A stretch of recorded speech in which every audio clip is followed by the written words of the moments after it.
ভাইরা আমার, বিশ্বনবী জনাবে মুহাম্মদুর রাসূলুল্লাহ সাল্লাল্লাহু আলাইহি ওয়াসাল্লাম, আল্লাহ পাকের নবী আমার, বিশ্ব নবী আমার, ওই মুহূর্তে বাবা সঙ্গে সঙ্গে সঙ্গে সঙ্গে সঙ্গে সঙ্গে ওই পাথর থেকে, ওই পাহাড় থেকে নেমে চলে এলেন।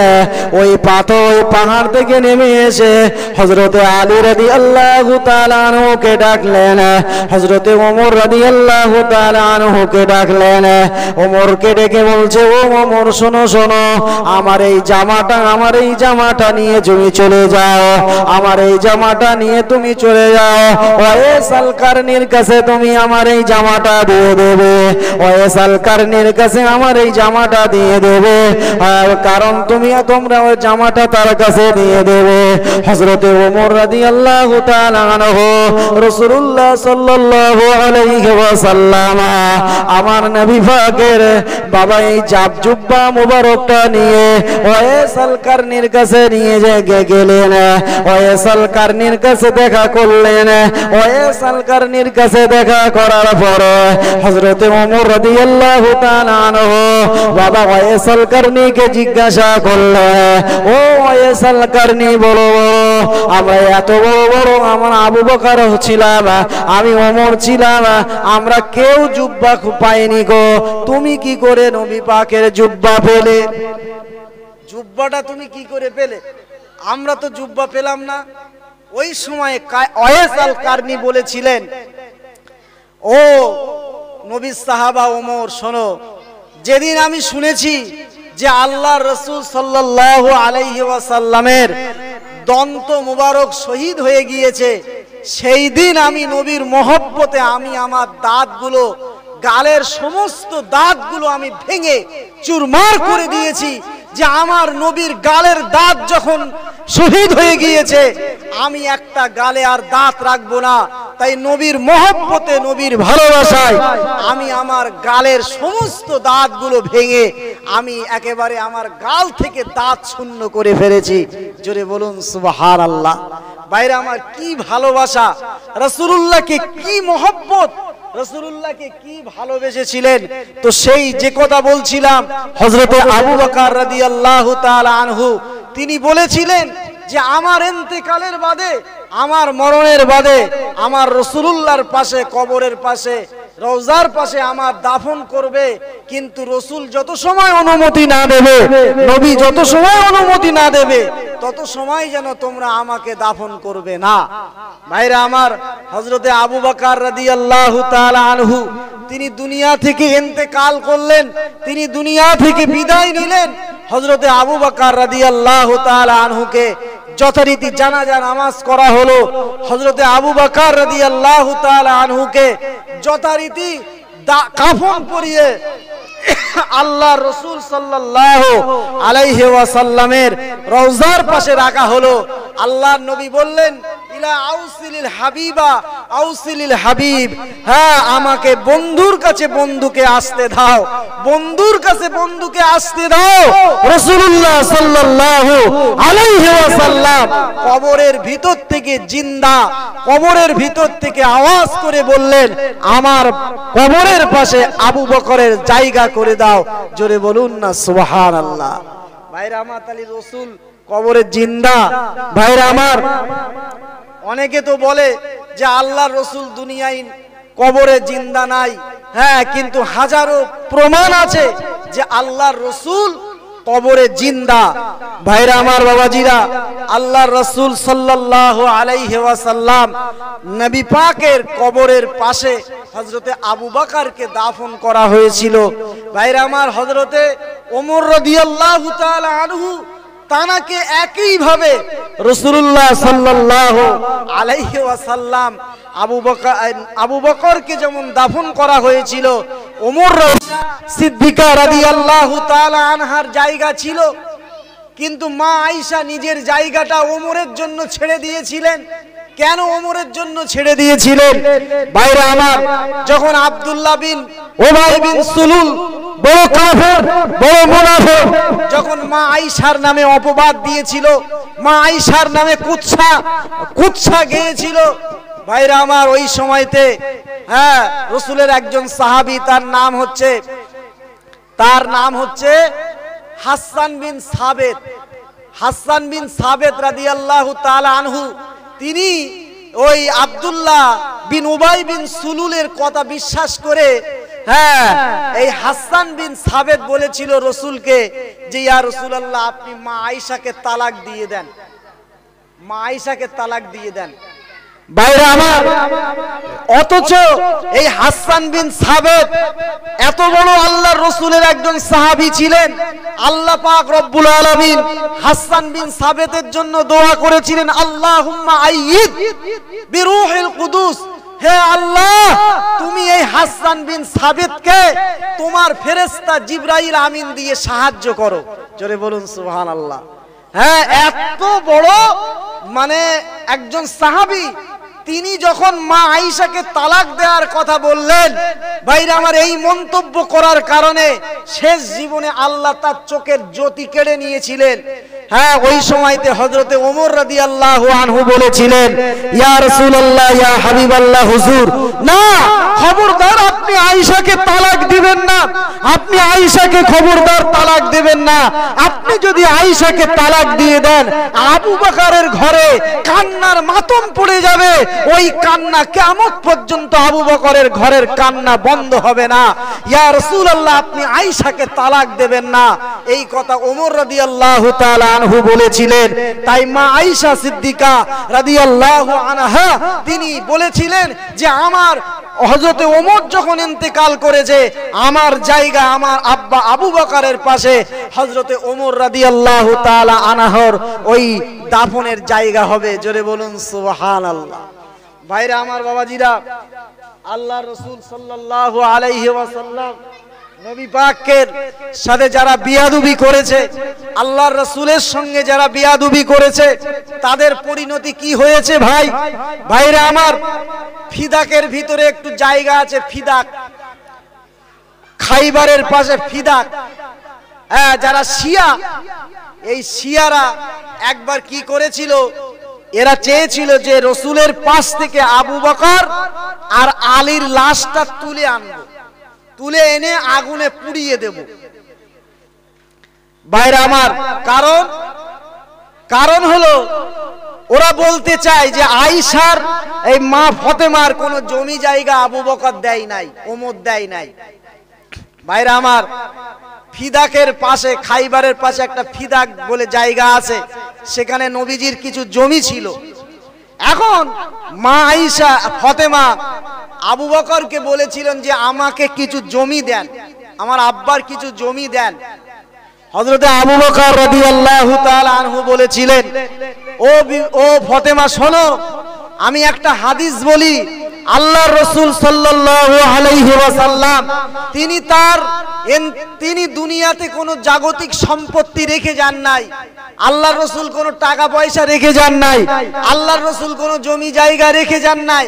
আল্লাহর রাসূল যেটা রেখে গিয়েছেন সেটা ইলম রেখে গিয়েছেন, জ্ঞান রেখে গিয়েছেন, জ্ঞান, ইলম। অতএব নবী কোনো তো জমি জায়গা রেখে যান নাই যে জমির ভাগ আমি তোমাকে দেব। ভাইরা আমার, মা ফাতেমা বলেছিলেন তারে আমার কোনো জমি জায়গার দরকার নাই। ভাইরা আমার, বাবাজিরা, ভালো করে শুনুন। এখন হযরতে আবু বকর রাদিয়াল্লাহু তাআলা আনহু আর আলী রাদিয়াল্লাহু তাআলা আনহুর লাশ বার করবেন, বার করে আগুনে পুড়িয়ে জ্বালিয়ে দেবে। ভাইরা আমার, শিয়া তখন মদিনার গভর্নর যে ছিল তার সঙ্গে যোগাযোগ করলো, দেখো আমাদেরকে একটু মদিনার মসজিদে একটু ঢোকার সুযোগ দিতে হবে। বলে ঠিক আছে, কিন্তু দিনের বেলায় নাই, রাত্রে। বলে কেন? বলে আমরা আবু বকর আর আলীর লাশটাকে, এই ওমরের লাশটাকে আমরা নবীর রওজার পাশ থেকে বার করব, বার করে আমরা পুড়িয়ে জ্বালিয়ে দেব।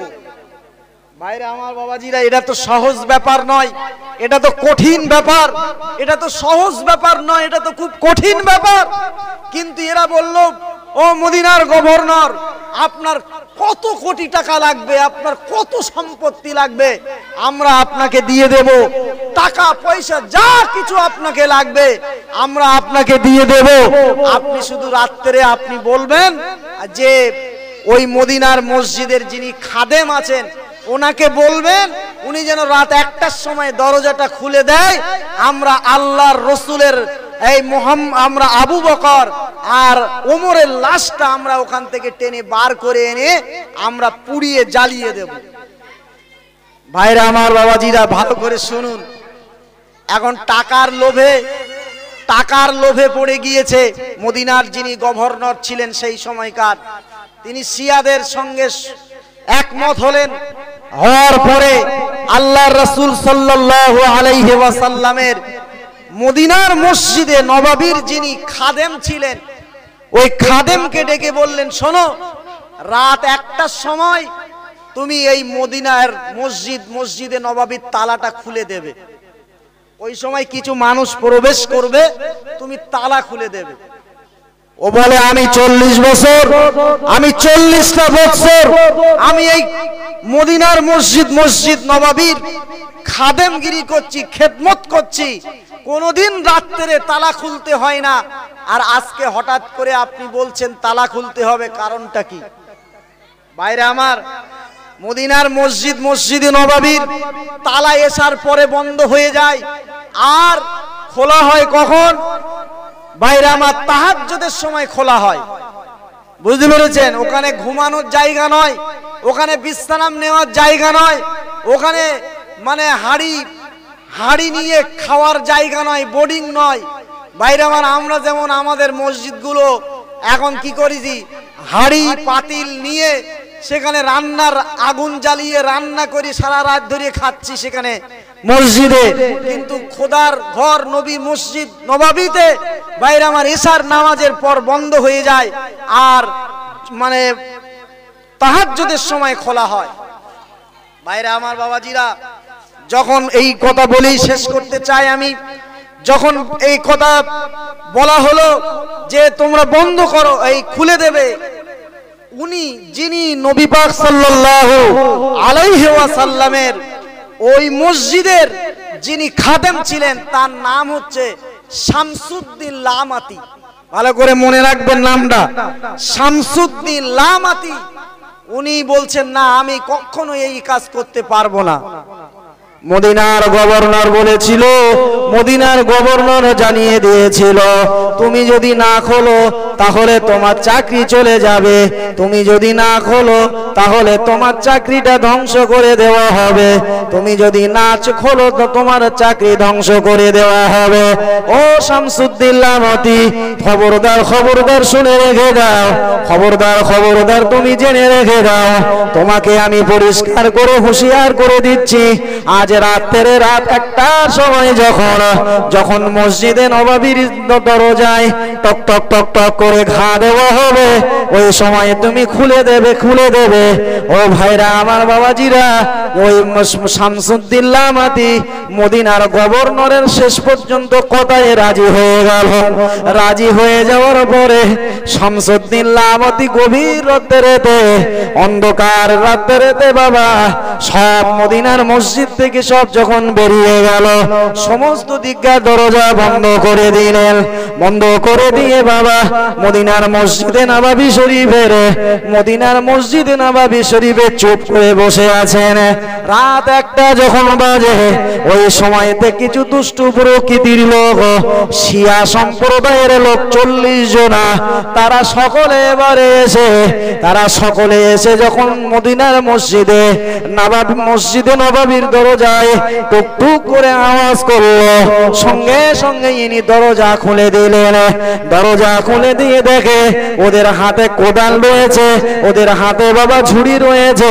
ওই সময়তে শামসুদ্দিন লামাতি বলে, ও আগন্তুক ব্যক্তিরা, তোমাদের হাতে কেন ঝুড়ি কোদাল?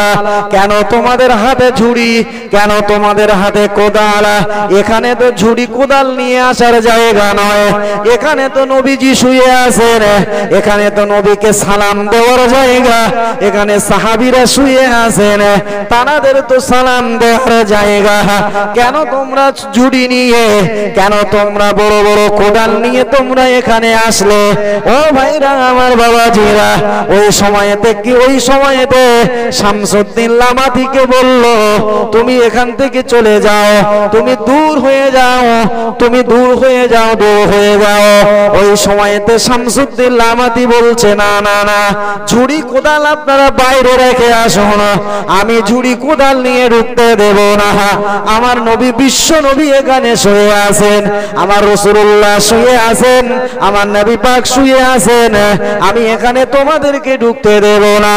ও ভাইরা আমার বাবাজিরা, ও মুসলমান ছেলেরা, নওজওয়ানেরা, এই কথা যেই না বলেছে শামসুদ্দিন লামাতিকে, তারা এত মার মেরেছে বাবা, মারার পরে শামসুদ্দিন লামাতি বাবা তারা বলছে, শোনো শোনো, এখানে আল্লাহর রাসূল শুয়ে আছেন, আল্লাহ নবী এখানে শুয়ে আছেন, শাহেনশাহ শুয়ে আছেন, বাদশাহ শুয়ে আছেন, তোমরা আবু বকরের সঙ্গে তোমরা বিয়াদবি করতে পারবে না, তোমরা ওমরের সঙ্গে বিয়াদবি করতে পারবে না, তোমরা আমার নবীর সঙ্গে বিয়াদবি করতে পারবে না, এখানে আমার নবী শুয়ে আছেন। ভাইরা আমার, এই বলার পরে হযরতে শামসুদ্দিন লামাতি বাবা রাসূলুল্লাহর রওজার মাথার কাছে চুপ করে দাঁড়িয়ে আছেন, আর ওরা ঝুড়ি কোদাল নিয়ে চলে আসছিল। হঠাৎ করে বাবা রাসূলুল্লাহর মেম্বারের ওইখানে দেখতে পাওয়া গেল তো দুটো মাটি ভাগ হয়ে গেল, দুটো মাটি ভাগ হয়ে দুই দিকে ভাগ হয়ে গেছে, মাঝখানে গর্ত হয়ে গেল। ওই গর্তের ভিতরে 40টা লোক ওই গর্তের ভিতরে পরস্পর পড়ে গেল। পড়ে যাওয়ার সঙ্গে সঙ্গে ওইখানে জীবন্ত তাদের কবর হয়ে গেল, জীবন্ত কবর হয়ে গেল, আবার মাটি যথারীতি সমান হয়ে গেল। আল্লাহ রাসূল সাল্লাল্লাহু আলাইহি ওয়াসাল্লামের রওজায়ে আকদাসে মেম্বারের ভিতরে 40 জন লোক ওই গর্তের ভিতরে পড়ে তাদের জীবন্ত কবর হয়ে গেল। জোরে বলা যাবে না সুবহানাল্লাহ? ভাইরা আমার, কি কারণে? যে রাসূলুল্লাহর সঙ্গে বিয়াদবি করেছে, আল্লাহর নবীর সঙ্গে, আল্লাহর হাবিবের সঙ্গে বিয়াদবি করেছে। এই রাসূলুল্লাহর সঙ্গে বিয়াদবি করার কারণে আমার রাসূলুল্লাহর রওজা মোবারকে তাদের 40 জনের জীবন্ত কবর হয়ে গেছে। একটু জোরে বলুন না সুবহানাল্লাহ। ভাইরা আমার, তো যে কথা বলছিলাম যে রাসূল করিম সাল্লাল্লাহু আলাইহি ওয়াসাল্লামকে যদি আপনি ভালোবাসেন, আল্লাহর রাসূল কি বলছে? আল্লাহ রাসূল বলছে, মান আহাব্বা সুন্নতি ওয়া মান আহাব্বানি কানা মাহাব্বানি মাই ফিল জান্নাহ। যে আমাকে ভালোবাসবে, যে আমাকে মহব্বত করবে, আমি রাসূলুল্লাহ সাল্লাল্লাহু আলাইহি ওয়াসাল্লাম বলে গেলাম, কাল কিয়ামতের মহা ময়দানে, মুসিবতের ময়দানে আল্লাহ পাক আমার সঙ্গে তাকে জান্নাত নসিব করা হবে, আমার সঙ্গে সে জান্নাতে যাবে। ও ভাইরা আমার, বাবাজিরা, ও মুসলমান ছেলেরা, শুনুন শুনুন, বিশ্বনবী হুজুর সাল্লাল্লাহু আলাইহি ওয়াসাল্লাম নবী পাক যখন দ্বীনের দাওয়াত দিতে লাগলেন, নবী যখন দ্বীনের আওয়াজ করতে লাগলেন, দ্বীনের কথা বলতে লাগলেন, ওই সময়তে আবু লাহাব নামীয় একজন আমার নবী পাকের চাচা আবু লাহাব আল্লাহর রাসূলের দিকে পাথর ছুঁড়ে মেরেছিল। ভাই, নবী যেমন দ্বীনের দাওয়াত দিচ্ছে, রাসূল দ্বীনের দাওয়াত দিচ্ছে, নবী দ্বীনের দাওয়াত দিচ্ছে। ও ভাই, দ্বীনের দাওয়াত দেওয়ার কারণে ভাই আবু লাহাব আমার নবীকে পাথর ছুঁড়ে মেরেছিল, পাথর ছুঁড়ে। ও ভাইরা আমার, পাথর ছুঁড়ে মারার পরে আল্লাহর নবী, বিশ্ব নবী হুজুর সাল্লাল্লাহু আলাইহি ওয়াসাল্লাম আল্লাহর কাছে দোয়া করে বলেছিলেন, ও রব্বুল আলামিন, আল্লাহ, আমি দ্বীনের কথা আলোচনা করছিলাম, আমি তোমার দ্বীনের কথা বলছিলাম, আমি তোমার দ্বীনের দাওয়াত দিতেছিলাম, ইয়া রাসূলুল্লাহ, ইয়া হাবিব, ও রব্বুল আলামিন, আবু লাহাব আমাকে পাথর ছুঁড়ে মেরেছে। সঙ্গে সঙ্গে আল্লাহ পাক রব্বুল আলামিন কোরআনের আয়াত নাজিল করে দিয়ে বললেন তাব্বাত ইয়াদা আবি লাহাবি ওয়া তাব মা আগনা আনহু মালুহু ওয়া মা কাসাব। ও নবী, আপনার উপরে যে আবু লাহাব যে হাত দিয়ে আপনাকে আপনার প্রতি অত্যাচার করেছে, আপনার উপরে জুলুম করেছে, আপনাকে কষ্ট দিয়েছে, আপনার মনে ব্যথা দিয়েছে, আমি আল্লাহ পাক রব্বুল আলামিন কোরআনের আয়াত নাজিল করে দিলাম, আপনি আবু লাহাবকে বলে দিন ওই হাত দুটো আবু লাহাবের ধ্বংস হয়ে যাবে। যে হাত দিয়ে রাসূলকে কষ্ট দিয়েছে আবু লাহাব, ওই হাত ওই আবু লাহাবের ওই দুটো হাত ধ্বংস হয়ে যাবে। কথা বুঝতে পেরেছেন? দুটো হাত আবু লাহাবের ধ্বংস হবে। আর কি হবে?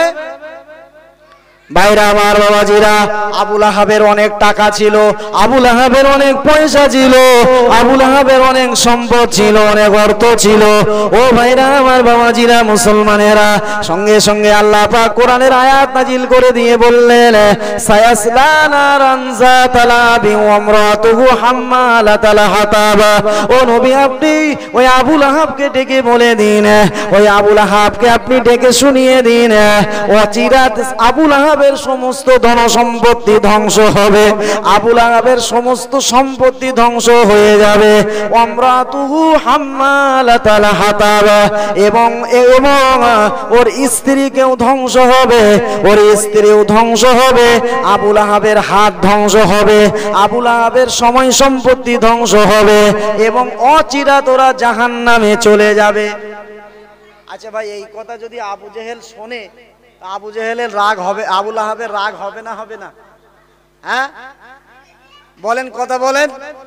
এই কথা যদি আবু লাহাব শোনে যে আমার বিরুদ্ধে মোহাম্মদ এই কথা বলছে, আবু লাহাবের রাগ হবে না হবে না? ভাই, আবু লাহাব যখন কানে শুনেছে যে আল্লাহর নবী বলছে যে আল্লাহ কোরআনের আয়াত নাজিল করে জানিয়ে দিয়েছে যে আবু লাহাবের দুটো হাত ধ্বংস হবে, আবু লাহাবের ধন সম্পত্তি ধ্বংস হবে, আবু লাহাবের টাকা পয়সা ধ্বংস হবে, আর আবু লাহাবের স্ত্রীও ধ্বংস হবে, আবু লাহাব অচিরাত জাহান্নামে যাবে। ও ভাই, এই কথা যেই শুনেছে আবু লাহাব, ভাইরা আমার, আবু লাহাব কি করেছে? আবু লাহাবের দুটো ছেলেকে ডেকেছে। ভাইরা আমার, আবু লাহাবের দুটো ছেলেকে ডেকেছে, ডেকে বলছে শোনো শোনো, এই মুহূর্তে তোমরা মুহাম্মাদের কাছে চলে যাও, এই মুহূর্তে তোমরা মুহাম্মাদের কাছে চলে যাও, তোমরা যেয়ে বলো ও মুহাম্মদ শোনো শোনো, তোমরা আমার আব্বার বিরুদ্ধে এত বড় বড় কথা বলেছো, আমার আব্বার নামে এত বড় বড় কথা বলেছো, আমার মায়ের নামে এত বড় বড় কথা বলেছো।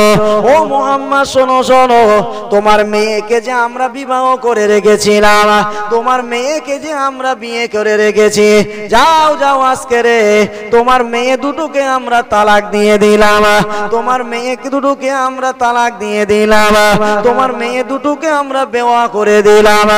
আবু লাহাব ছেলে দুটোকে ডেকে বলছে যা মুহাম্মাদের সামনে মুহাম্মাদের মেয়েগুলোকে তালাক দিয়ে আয়। ও ভাই, আবু লাহাবের দুটো ছেলে আল্লাহর নবী, বিশ্ব নবীর দুই মেয়েকে বিয়ে করেছিল। হ্যাঁ, নবীর দুটো মেয়েকে আবু লাহাবের ছেলেরা বিয়ে করেছিল। এখন এই কোরআনের এই আয়াত নাজিল হওয়ার পরে আবু লাহাব বলে দিয়েছিল যা মুহাম্মাদের সামনে যেয়ে বলে আয় যে আজ থেকে তোমার মেয়েকে আমরা তালাক দিয়ে দিলাম, ছেড়ে দিলাম। জোরে বলুন নাউজুবিল্লাহ। ভাইরা আমার, ও মুসলমানের ছেলেরা, ও মুসলমানের মেয়েরা, ও মুসলমানের নওজোয়ান যুবকেরা, শুনুন শুনুন। ওই সময়তে আবু লাহাব কি করলো? আবু লাহাবের ছেলেরা দৌড়ে দৌড়ে আল্লাহ নবীর দরবারে চলে গেল, রাসূলুল্লাহর দরবারে চলে গেল, আমার হাবিবের দরবারে চলে গেল, যে বলছে ও মুহাম্মদ শোনো শোনো, তুমি আমার আব্বার বিরুদ্ধে এমন খারাপ খারাপ কথা বলছো, আমার আব্বার হাত ধ্বংস হয়ে যাক, আমার আব্বার সমস্ত সম্পত্তি ধ্বংস হয়ে যাক, আমার মা ধ্বংস হয়ে যাক, আমার আব্বা অচিরাত জাহান্নামে চলে যাক। ও মুহাম্মদ, তুমি এত বড় বড় কথা বলছো, আমরা তোমার কাছে এসেছি, তোমার মেয়েকে আমরা আর সংসারে রাখবো না, তোমার মেয়েকে আর সংসার আমরা করব না তোমার মেয়ের সাথে। আজ থেকে তোমার মেয়েকে তালাক দিয়ে দিলাম, তোমার মেয়ে দুটোকে বিবাহ করে দিলাম, তোমার মেয়েকে তালাক দিয়ে দিলাম, আজ থেকে তোমার মেয়েকে আমরা ছেড়ে দিলাম। ভাইরা আমার, ও বাবাজিরা, আল্লাহর রাসূলের সামনে নিজের কলিজার টুকরা দুটো মেয়েকে আবু লাহাবের ছেলেরা তারা এসে নবী মেয়েকে তালাক দিয়ে দিয়েছে। ওই সময়তে আল্লাহ নবী কি বলেছিলেন?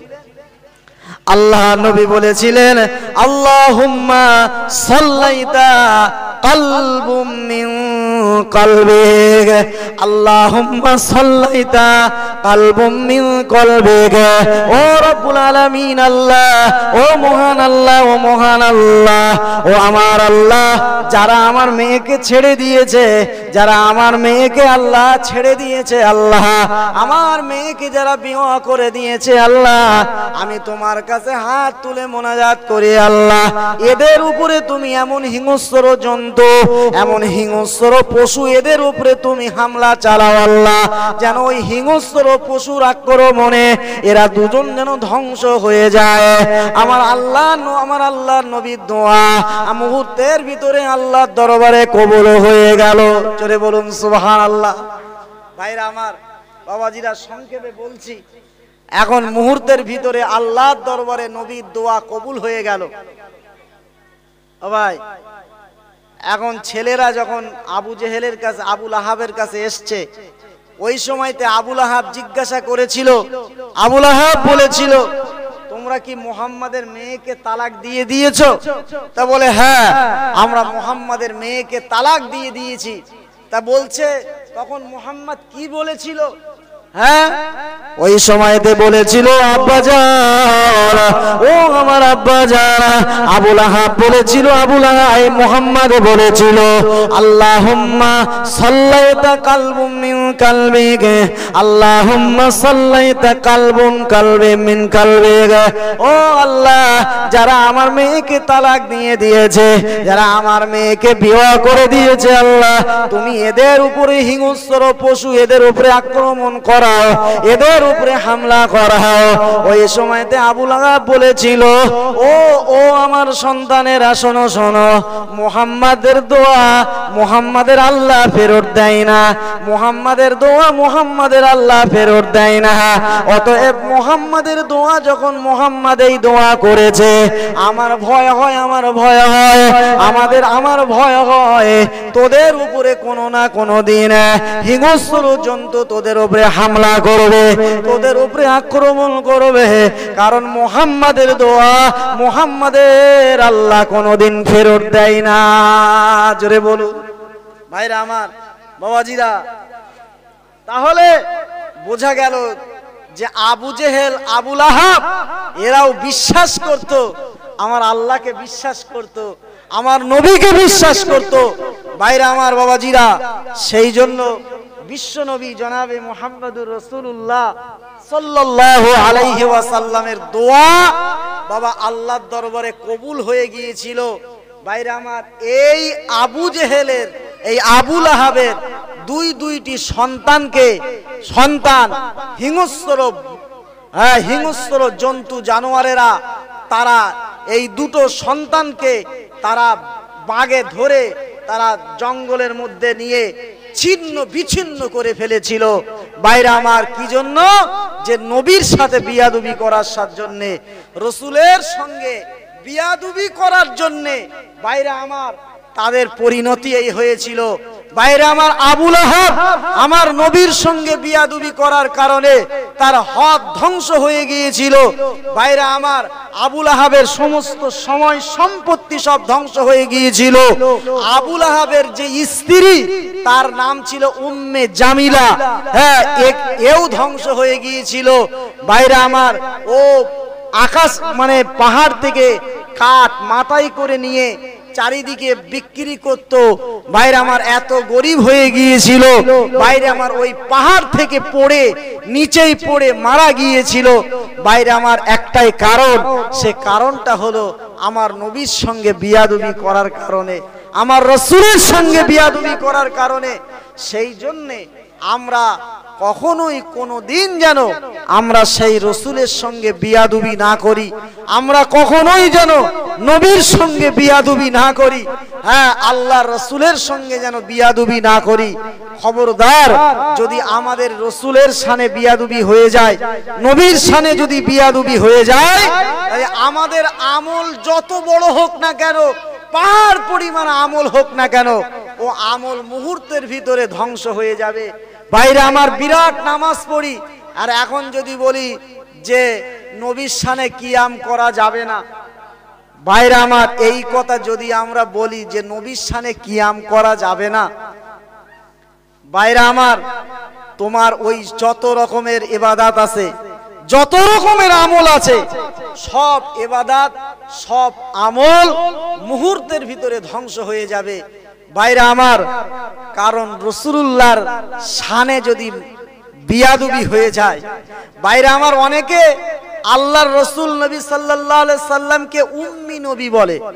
উম্মি নবী মানে নবীকে নিরক্ষর বলে। হ্যাঁ, কোরআন শরীফে আছে আন-নাবিয়াল উম্মিয়াল্লাযী ইয়াত্তাবিউনার রাসূল, আল্লাহর রাসূলকে নিরক্ষর বলে। আল্লাহর রাসূলকে নিরক্ষর বলা যাবে না। হ্যাঁ, নবীকে যদি নিরক্ষর বলা হয় তাহলে নবীর শানে কি হবে? বিয়াদবি করা হবে। অনেক বক্তারা হ্যাঁ তারা সেইভাবে জানা না থাকার কারণে আল্লাহ রাসূল সাল্লাল্লাহু আলাইহি ওয়াসাল্লামকে নিরক্ষর বলে, যে নবী লেখাপড়া জানতেন না। ভাই, নবীকে যদি বলা হয় যে নবীর লেখাপড়া জানে না, এ কথা বলা মানে নবীর শানে বিয়াদবি হয়ে যাবে। আর নবীর শানে বিয়াদবি যদি আপনি করেন, আপনার যত বড় আমল হোক না কেন, আপনার সমস্ত আমলগুলো সব আল্লাহ বরবাদ করে দেবেন। ভাইরা আমার, নবী পাক সাল্লাল্লাহু আলাইহি ওয়াসাল্লাম তিনি বলেছেন, বুইস্তু লিউতিম্মা মিন মাকারিমিল আকরাম। হ্যাঁ, রাসূলুল্লাহ বলেছেন, আমি পৃথিবীতে এসেছি, আমি দুনিয়াতে এসেছি, আমি শিক্ষক হয়ে এসেছি। কি হয়ে? আল্লাহর রাসূল বলছেন আমি শিক্ষক হয়ে এসেছি। ভাইরা আমার, আল্লাহর রাসূল সাল্লাল্লাহু আলাইহি ওয়াসাল্লামের দরবারে রোম ক্যাথলিক 40 জন রোম ক্যাথলিক এসেছিল, 40 জন। ভাইরা আমার, আমার নবী পাকের রাষ্ট্রে এসেছিল, মদিনায় এসেছিল।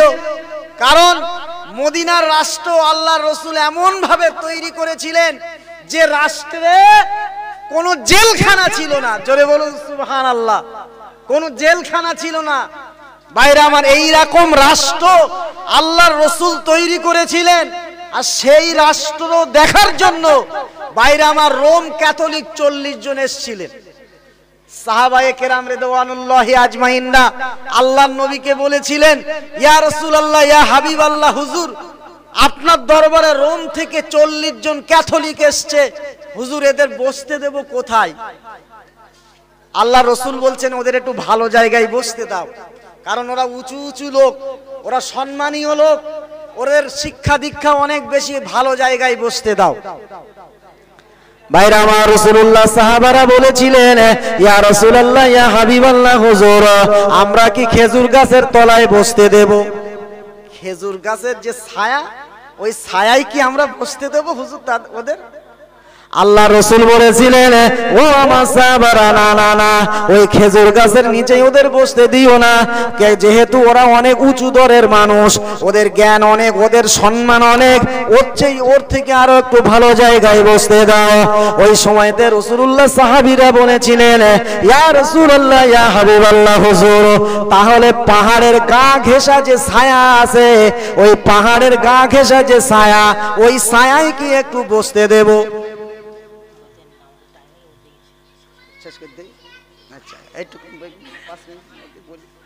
ভাইরা আমার, নামাজ হবে, আমি এই যে ধরে ফেলেছি এই 5 মিনিটের মধ্যে, 5-7 মিনিটের মধ্যে বলে শেষ করছি। পাহাড়ের গা ঘেঁষা জায়গায় কি হুজুর ওদের বসতে দেব? আল্লাহ রসুল বলছেন না সাহাবার ওদেরকে একটু ভালো জায়গায় বসতে দাও। ভাইরা আমার, আল্লাহ রাসূল সাল্লাল্লাহু আলাইহি ওয়াসাল্লামের সাহাবীরা বললেন, ইয়া রাসূলুল্লাহ, ইয়া হাবিবাল্লাহ, হুজুর আপনি একটু দয়া করে বলুন তাহলে আমরা কোথায় বসতে দেব?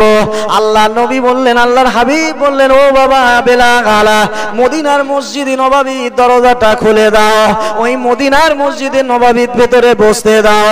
মদিনার নববী যখন খুলে দিলেন, মদিনার নববী যখন খুলে দেওয়া হলো, ওই রোম ক্যাথলিক 40 জনদেরকে বসতে দেওয়া হলো। আল্লাহ রাসূল সাল্লাল্লাহু আলাইহি সাল্লাম ওদের সঙ্গে যখন দেখা করতে আসলেন, আল্লাহ রাসূল বললেন, সাআলুনি উজিবু লাকুম, ও রোম ক্যাথলিকরা তোমরা আমার কাছে প্রশ্ন করো, আমি তোমাদের প্রশ্নের জবাব দেব। তোমরা আমার কাছে প্রশ্ন করো, আমি জবাব দেব।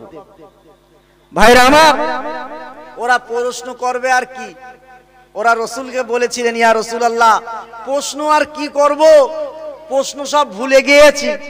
কারণ আমরা কখনো মুসলমানদের গির্জায় বসতে দেইনি। হ্যাঁ, আমরা কখনো আমাদের গির্জায় মুসলমানদেরকে বসতে দেইনি। ইয়া রাসূলুল্লাহ, ইয়া হাবিবাল্লাহ, হুজুর আপনি যখন আমাদেরকে মদিনার মসজিদে নববীতে বসতে দিয়েছেন, হ্যাঁ এই উদারতা, এই মানবতা দেখে আমরা সব প্রশ্ন ভুলে গিয়েছি। জোরে বলুন সুবহানাল্লাহ। আল্লাহ রসুল বলেছিলেন, প্রশ্ন করো আমি জবাব দেব, তোমরা প্রশ্ন করো। ভাইরা আমার, একজনা উঠে বলেছিল, ইয়া রাসূলুল্লাহ, ইয়া হাবিবাল্লাহ, হুজুর আপনার কাছে 1 নম্বর আমার প্রশ্ন, আপনি যদি বলেন আমি একটা প্রশ্ন করব। আল্লাহ নবী বললেন, বলো বলো কি প্রশ্ন তোমাদের, বলো। জবাব আমি দেব। আল্লাহ পাক আমাকে শিক্ষক হিসেবে দুনিয়াতে প্রেরণ করেছেন। আমার রাসূলুল্লাহর কাছে প্রশ্ন করেছিল ওই রোম ক্যাথলিকেরা, একজনা প্রশ্ন করেছিল, ও নবী মুহাম্মদ বলো বলো, এই হার্ট যখন অসুস্থ হয়ে যায়, আমাদের ভিতরে যে হার্ট আছে, এই হার্ট যখন অসুস্থ হয়ে যায়, কি মেডিসিন খেলে, কি ঔষধ খেলে এই হার্ট ভালো হবে? জোরে বলুন সুবহানাল্লাহ। এই হার্ট যখন অসুস্থ হয়ে যায়, ব্লক হয়ে যায়, এই হার্ট যখন দুর্বল হয়ে যায়, এই হার্ট যখন আর কাজ করে না, অপারেশন করতে হয়, 5-7 লাখ 10 লাখ 20 লাখ লাগবে, টাকা লাগবে হুজুর, তখন কি মেডিসিন, কি ঔষধ খেলে এই হার্ট ভালো হবে? ও ভাইরা আমার, বাবাজিরা, আল্লাহ নবী বললেন, ইন্না তালবিনা তুজিবু বিবুয়াদিল মারিজ। ও রোম ক্যাথলিকরা শোনো শোনো, কেউ যদি তালবিনা খায়, তালবিনা, ওই তালবিনা খাওয়ার সাথে সাথে 41 দিন যদি তালবিনা খায়, তার হাড়ের কঠিন রোগ আক্রান্ত হাড় তার ভালো হয়ে যাবে। জোরে বলুন সুবহানাল্লাহ। ভাইরা আমার, এই তালবিনা যদি কেউ খায়, এখন কি প্রশ্ন আপনাদের আসে না যে তালবিনাটা কি? কি বলবেন না নাকি? জানার চেষ্টা আছে নাকি?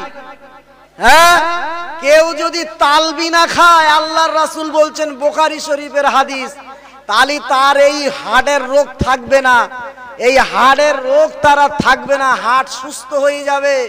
হ্যাঁ, এবং অবাদু বাদাল হুজুর, এবং যদি মাথায় দুশ্চিন্তা থাকে, এমন চিন্তা যে চিন্তা করতে করতে তার এমন হয়ে গেছে সে আত্মহত্যা করবে, যদি এই তালবিনা খায়, তার হার্ট যেমন ভালো হবে, ওই আত্মহত্যা করা এই দুশ্চিন্তা তার মাথার থেকে চিরতরে চলে যাবে। জোরে বলুন সুবহানাল্লাহ। ভাইরা আমার, এই তালবিনা এখন আমি বলতে গেলে সময় লাগবে। ভাইরা আমার, এইভাবে আল্লাহর রসুলের কাছে প্রশ্ন করেছিলেন, ইয়া রাসূলুল্লাহ খাওয়ার আগে আর খাওয়ার পরে কেন লবণ খেতে হয়? হ্যাঁ ভাইরা আমার, আল্লাহর রসুলের কাছে প্রশ্ন করেছিলেন, ইয়া রাসূলুল্লাহ ওই চাঁদের গায়ে যে দাগটা দেখা যায়, ওই দাগটা কেন, কি জন্য ওই দাগ? ভাইরা আমার, রসুলের কাছে প্রশ্ন করেছিল, ইয়া রাসূলুল্লাহ, ইয়া হাবিবাল্লাহ, হুজুর আপনি বলুন, কোন বাচ্চা যখন দুনিয়াতে আসে, মায়ের কাছ থেকে কোন কোন অঙ্গ একটা বাচ্চা পায়, আর বাপের কাছ থেকে কোন কোন অঙ্গ পায়? ভাইরা আমার, এইভাবে রাসূলুল্লাহর কাছে প্রশ্ন করেছিল। আল্লাহর রাসূল এক এক করে উত্তর দেওয়ার পরে ওরা আমার রাসূলকে বলেছিলেন, হুজুর আপনি হাত বাড়ান, আপনার হাতে আমরা হাত দিয়ে ঈমানের কলেমা পড়ে আমরা মুসলমান হয়ে যাব। জোরে বলুন সুবহানাল্লাহ। ভাইরা আমার, বাবাজিরা, তালবিনাটা একটুখানি বলে দে শেষ করব, কারণ আরগুলো বলার সময় নেই। ভাইরা আমার, তালবিনাটা ভালো করে শুনে রেখে দেন। এই যে দুধ আছে না, এই দুধটাকে নন ফ্যাট দুধ, মানে এর ওপরে যে ফ্যাট সর আছে, এই সরটা সরিয়ে দিতে হবে। জাল দিয়ে এই সরটা সরিয়ে দিতে হবে। দেওয়ার পরে হ্যাঁ, যতটা দুধ ততটা পানি নিতে হবে, পানি। আর কি করতে হবে, বার্লি এই তিনটে একসাথে আপনাকে গরম করতে হবে, জাল দিতে হবে। দেওয়ার পরে যখন থকথক করে উঠবে, হ্যাঁ, কুসুম গরম থাকতে একটু মধু দিতে হবে।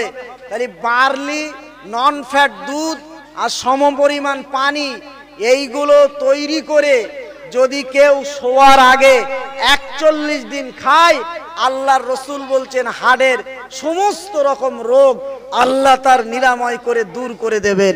জোরে বলুন সুবহানাল্লাহ। ভাইরা আমার, এটা বুখারী শরীফের হাদিস।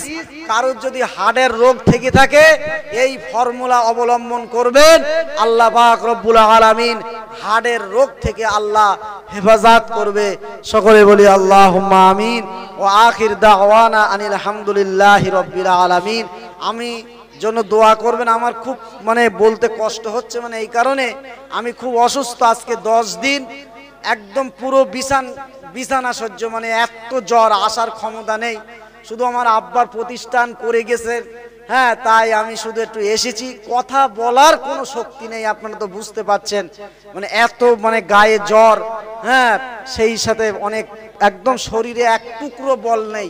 তারপরেও অনেক সময় আলোচনা করেছি। আল্লাহ যেন আমল করার তৌফিক দেন। সকলে বলেন আল্লাহুম্মা আমিন। ও আখির দাওয়ানা আনিল হামদুলিল্লাহি রাব্বিল আলামিন। এখন আজান হবে।